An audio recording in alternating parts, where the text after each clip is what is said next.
Kita mulai baca yang urutannya sesuai yang ada di chat, terus juga porsinya juga ada ya.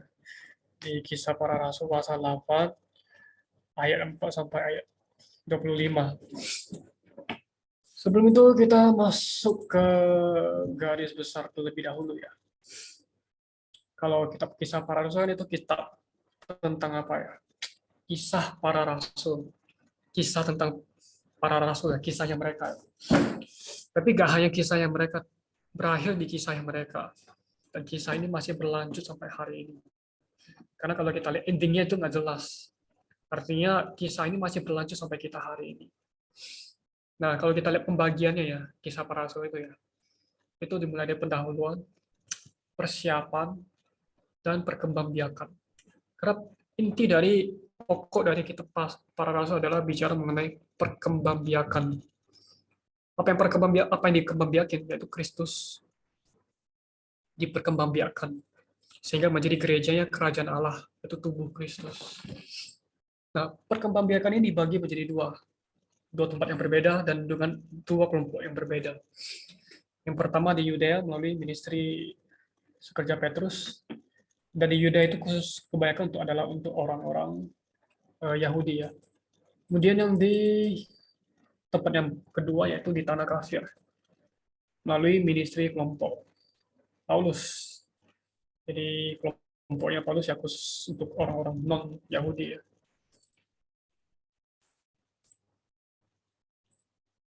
Jadi inilah pokoknya adalah perkembangan biakan Kristus yang bangkit dalam kenaikannya oleh Roh melalui murid-muridnya ya untuk menghasilkan gereja-gereja kerajaan Allah. Jadi pokok dari kitab para rasul adalah demikian. Kita masuk ya ke pasal ke-8 ya. Pasal 8 ini sebenarnya masih di bagian 3A, di tanah Yudea oleh sekelompok sekerja Petrus. Pasal 8 ini ada di sini ya. Jadi setelah penganiayaan maka mereka tersebar, terus ada pemberitaan Filipus, di mana di Samaria. Kita eh, masuk ke pasal 8 ya. Kisah para Rasul pasal 8 ayat 4. Yang apa namanya judulnya kita baca sama-sama ya. Kalau isinya satu orang satu ayat. Bisa bergantian sesuai dengan yang ada di chat. Yuk, mari kita baca sama-sama 12A dan 1. 12 Pemberitaan pemberitaan oleh Filipus A di Samaria. 1 memberitakan Kristus dan kerajaan Allah. 4 mereka yang tersebar itu menjelajahi seluruh negeri itu sambil memberitakan Injil. 5. Filipus pergi ke suatu kota di Samaria dan memberitakan Mesias kepada orang-orang di situ. Ketika orang banyak itu mendengar pemberitaan Filipus dan melihat tanda-tanda yang diadakannya, mereka semua memerhatikan dengan sepenuh hati apa yang diberitakannya itu. Sebab dari banyak orang yang kerasukan roh jahat, keluarlah roh itu sambil berseru dengan suara keras. Dan banyak juga orang lumpuh dan orang timpang yang disembuhkan. Karena itu sangatlah besar sukacita dalam kota itu. 9 di kota itu ada seorang bernama Simon yang sejak dahulu telah melakukan sihir dan menakjubkan rakyat Samaria, serta berlagak seolah-olah ia seorang yang sangat penting. Semua orang, besar, kecil, mengikuti dia dan berkata, orang ini adalah kuasa Allah. Orang ini adalah kuasa Allah yang disebut kuasa besar.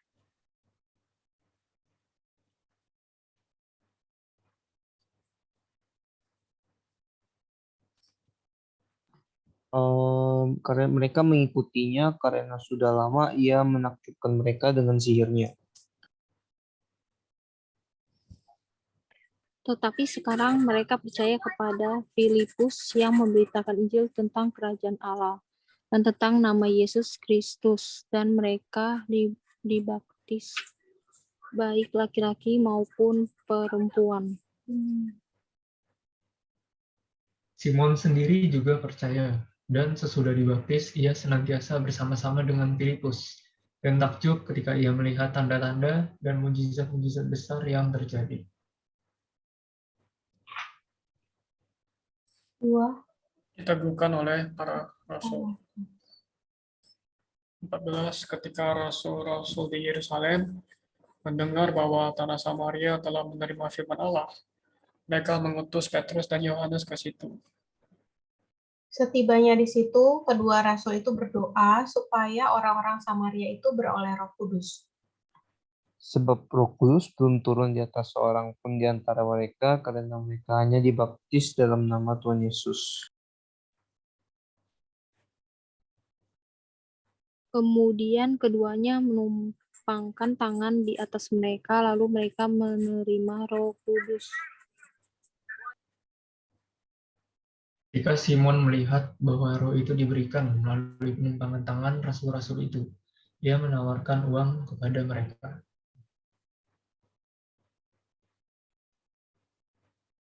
19. Serta berkata, berikanlah juga kepadaku kuasa itu, supaya jika aku menumpangkan tanganku di atas seseorang, ia boleh menerima Roh Kudus. Tetapi Petrus berkata kepadanya, binasalah kiranya uangmu itu bersama dengan engkau, karena engkau menyangka bahwa engkau dapat membeli karunia Allah dengan uang. Tidak ada bagian atau hakmu dalam hal ini, sebab hatimu tidak lurus di hadapan Allah. Jadi bertobatlah dari kejahatanmu ini dan berdoalah kepada Tuhan, semoga Ia mengampuni niat hatimu ini.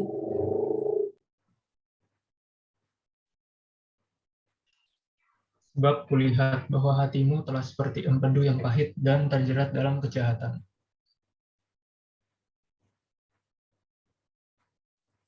24.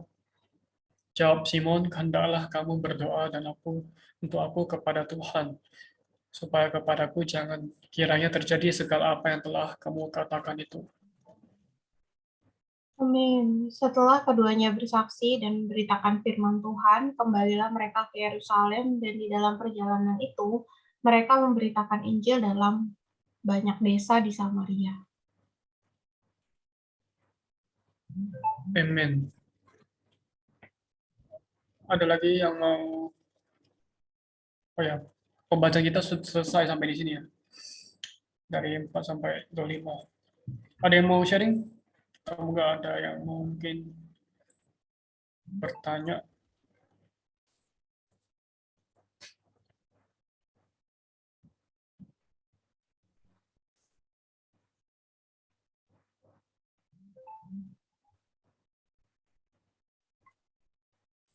Amin. Mau tanya deh tentang ini ya, tentang Roh Kudus ya. Roh Kudus turun di atas seorang, oh ini, di ayat 16 ya, sebab Roh Kudus belum turun di atas seorang pun di antara mereka, karena mereka hanya dibaptis dalam nama Tuhan Yesus. Jadi maksudnya ketika dibaptis, ini kan maksudnya dibaptis selam ya. Nah, setelah dibaptis kan memang kita dibaptis dalam nama Tuhan Yesus. Tapi ternyata Roh Kudus belum turun. Nah, ini maksudnya gimana? Dan terus berarti kita apa yang sudah dibaptis ini, kalau misalnya memberitakan Injil, perlu ada penumpangan tangankah dari rasul? Karena kan di sini dibilang rasul ya yang menumpangkan tangan ke atas mereka, baru mereka bisa menerima Roh Kudus. Itu sih. Amin. Wah, itu pertanyaan yang lumayan detail ya. Yang apa? Kalau yang teli baca kita pasti tahu, bingung ini maksudnya apa? Kenapa harus perlu menumpangkan tangan? Emang yang belum ditumpangkan tangan belum menerima Roh Kudus? Ada yang mungkin mau coba jawab? Saya rasa sih Excel udah tahu jawabannya. Atau ada yang lain mungkin sudah tahu jawabannya? Boleh bantu jawab?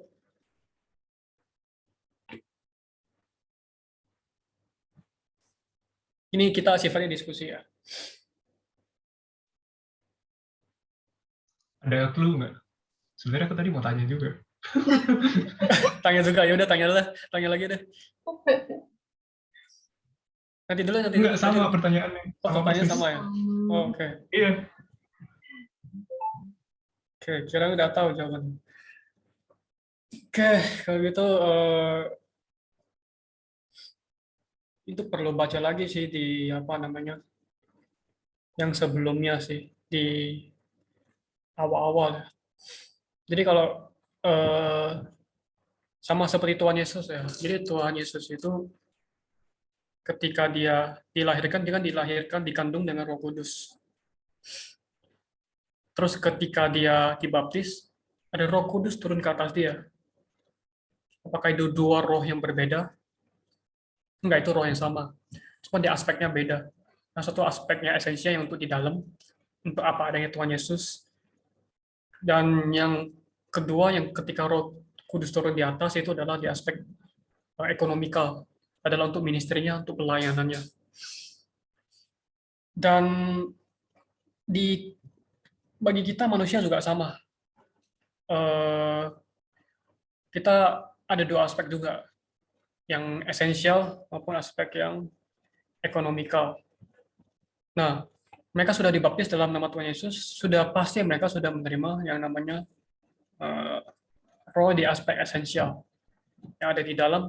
Karena bagi yang percaya Tuhan pasti akan menerima hidup yang kekal. Itulah yang dimaksud dari roh esensial yang ada di dalam itu ketika kita percaya. Namun butuh ada namanya penumpangan tangan, kan saya 17 ya.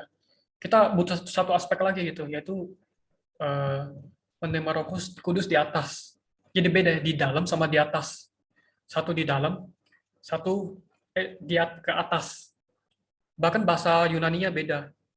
Satu plero, satu pletro. Dipenuhi oleh di dalam maupun dipenuhi di luar. Jadi itu benar-benar dua aspek yang berbeda. Dari bahasa aslinya sudah beda, jelas beda. Dan banyak orang nggak melihat itu gitu. Kalau kita baca di pasal 1 ayat 4 ya. Mereka dipenuhi, ada kata mereka dipenuhi. Nah, ini Roh Kudus turun ke atas kamu. Berbeda dengan di dalam kamu. Jadi, murid-murid Tuhan juga dua kali gitu menerimanya. Dua aspek yang beda maksudnya. Ya. Jadi di Yohanes 20:22, sesudah ia berkata demikian, ia menghembusi mereka dan berkata, terimalah Roh Kudus. Nah, itu sudah pasti di dalam, aspek yang di dalam. Tapi di Kisah Rasul sekali lagi, yang tadi kan berupa hembusan, tapi yang satu lagi berupa angin yang kuat. Di pasal 1. Nah, kepenuhan roh ekonomika. Nah, angin keras. Satu lagi hembusan, satu lagi angin keras. Jadi aspeknya berbeda. Satu lagi untuk yang tenang yang ada di dalam kita adalah hayat. Yang kedua adalah untuk pelayanan kita, ministry kita, penginjilan kita, untuk kita berbagian dalam tubuh Kristus. Makanya itu berupa angin yang kuat, yang keras, ada kuasa, itu ada otoritas juga. Kita dipenuhi dengan Roh Kudus di aspek luarannya. Jadi jelas itu dua hal yang berbeda. Tapi yang jadi pertanyaan adalah bagaimana dengan hari ini? Apakah kalau kita sudah dibaptis, kita sudah menerima Roh Kudus di luaran? Kan jadi pertanyaannya. Apakah kita butuh lagi ya para rasul untuk datang? Karena rasul sudah nggak ada lagi ya. Untuk datang untuk menumpangkan tangan supaya kita menerima roh yang di luaran itu. Terus ini juga jadi pertanyaannya, kok dibaptis dalam nama Tuhan Yesus? Bukankah Tuhan Yesus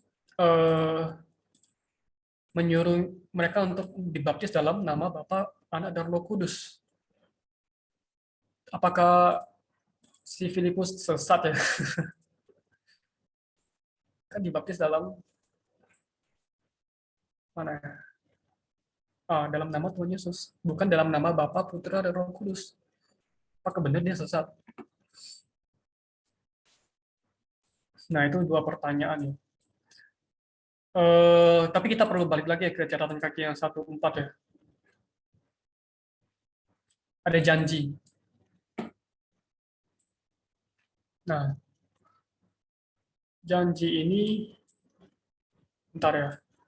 Jadi perkara menerima Roh Kudus ini ya, itu sebenarnya bisa dibagi jadi dua. Aku lupa di mana. Jadi pertama kepada orang-orang, oh ya ini, kalau nggak salah pasal 5 ayat 2 ya.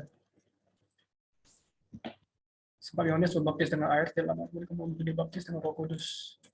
Nah ini dibagi menjadi dua tahap. Untuk semua orang beriman, Yahudi, dan untuk semua orang beriman bukan Yahudi. Dan ini dilakukan sekali untuk selama-lamanya.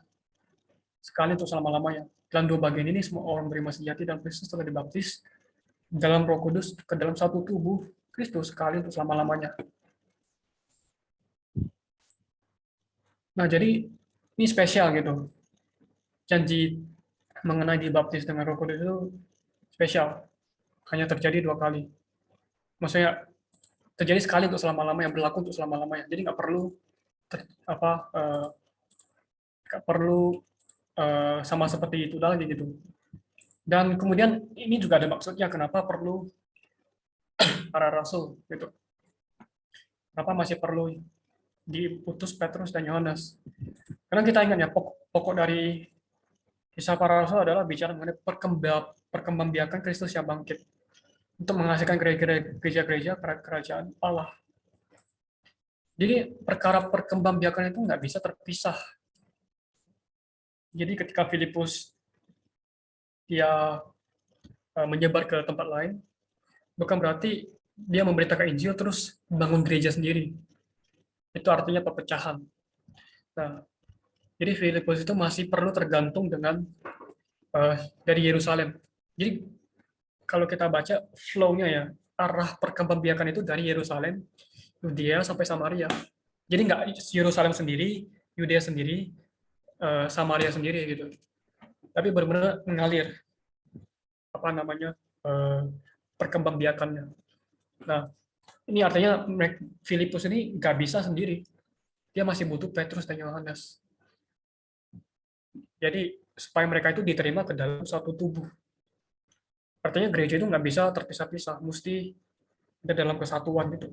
Kemungkinan tangan, kaki pisah sendiri, jalan sendiri.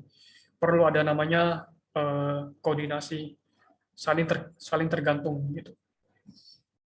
Hari ini kita juga sama gitu. Bukan berarti misalnya kita udah pindah ke kota lain, oh bangun gereja sendiri, misalnya pendeta ya, bangun kayak misalnya jadi pendeta terus bangun gereja sendiri terus terpisah dengan kota yang lain. Kayak kita semua saling berhubungan, kita semua satu tubuh, saling membutuhkan. Itu. Terus kalau perkara dibaptis dalam nama Tuhan Yesus, itu kan sebenarnya menunjukkan bahwa sama aja. Mau dalam nama Bapa, Putra, dan Roh Kudus, maupun dalam nama Tuhan Yesus itu sama. Bukan berarti dia sesat. Ini menunjukkan bahwa Tuhan Yesus itu sama dengan Allah Tritunggal. Bapa, Putra, maupun Roh Kudus. Nah, dia adalah perwujudan dari Allah Tritunggal itu sendiri.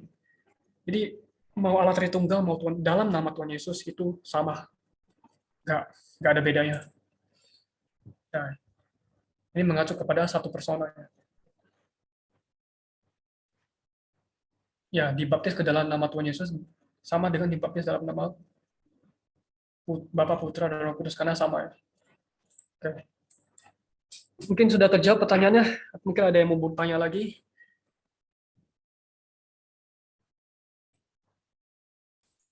Tinggal yang penumpangan tangan ya.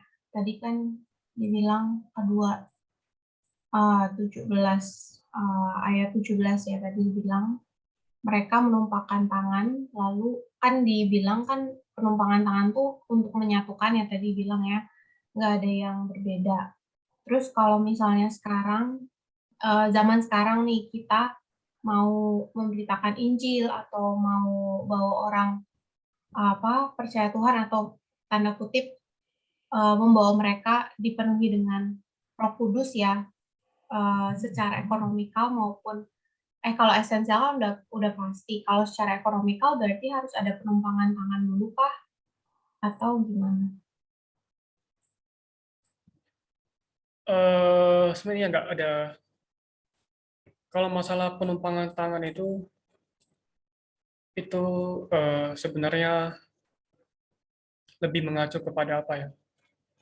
Pengakuannya. Kalau kita baca catatan kaki ya. Itu sebenarnya bukan berarti tanpa penumpangan tangan itu nggak menerima roh di aspek ekonomikal gitu. Kalau bagi yang percaya dibaptis, sudah pasti menerima esensial maupun di aspek ekonomikal. Karena di sini sebenarnya untuk menunjukkan sih, hanya untuk memperkuat. Kenapa butuh penumpangan tangan? Karena butuh ada yang namanya pengakuan, nggak bisa merdeka sendiri. Tetap butuh Petrus dan Yohanes ya, karena mereka nggak bisa terpisah. Filipus nggak bisa terpisah gitu, dia memberitakan Injil terus bangun gereja sendiri, terpisah dari Petrus dan Yohanes. Dan ini secara khusus diberitahu supaya apa namanya, supaya supaya Filipus itu ada di dalam suatu tubuh dan mereka diakui gitu, mereka yang dibaptis itu diakui oleh Petrus dan Yohanes. Ini ditahan, sengaja ditahan gitu, nggak langsung menerima dua-duanya. Tapi hari ini sudah pasti menerima dua-duanya. Karena kalau kembali lagi ke pasal 5 ayat 2 mengenai janji dibaptis dengan Roh Kudus, itu sudah terjadi.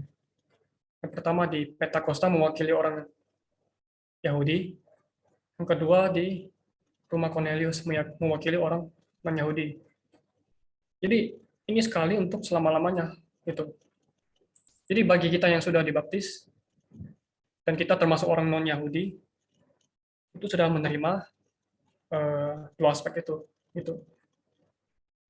Nggak harus secara khusus menumpangkan tangan meminta Yohanes dan Petrus gitu. Dan ini juga ada maksudnya gitu. Kenapa butuh Yohanes dan Petrus? Karena butuh yang namanya kesatuan di dalam tubuh Kristus. Butuh ada yang namanya dikuatkan, diteguhkan supaya apa namanya diakui gitu. Mungkin cukup jelas sampai sini. Amin. Kalau nggak boleh menambahkan, kalau nggak ya. Thank you.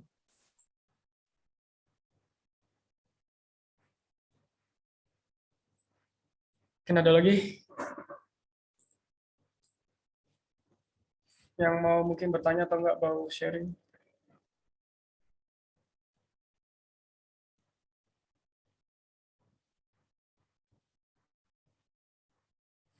Baik, kalau sudah nggak ada ya kita tutup saja ya, karena waktu ya. Kita doa yuk. Apakah ada yang suka rela untuk bantu kita tutup dalam doa?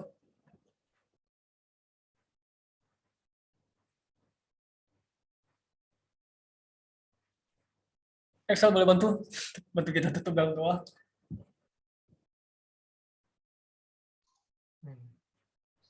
Nah, teman-teman, mari kita berdoa.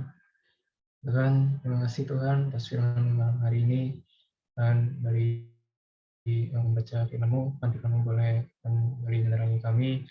Dan terima kasih kami sudah diselamatkan. Dan hari ini ada roh esensial, juga roh ekonomikal sudah dalam kami. Dan dapatkan kami Tuhan bisa meneladani rasul-rasul. Tuhan, dengan roh ekonomikal ini kami boleh memberitakan Injil dan satu kesatuan Tuhan Yesus. Tuhan, dapatkan kami menjadi jana yang Tuhan boleh pakai. Terima kasih Tuhan. Amin.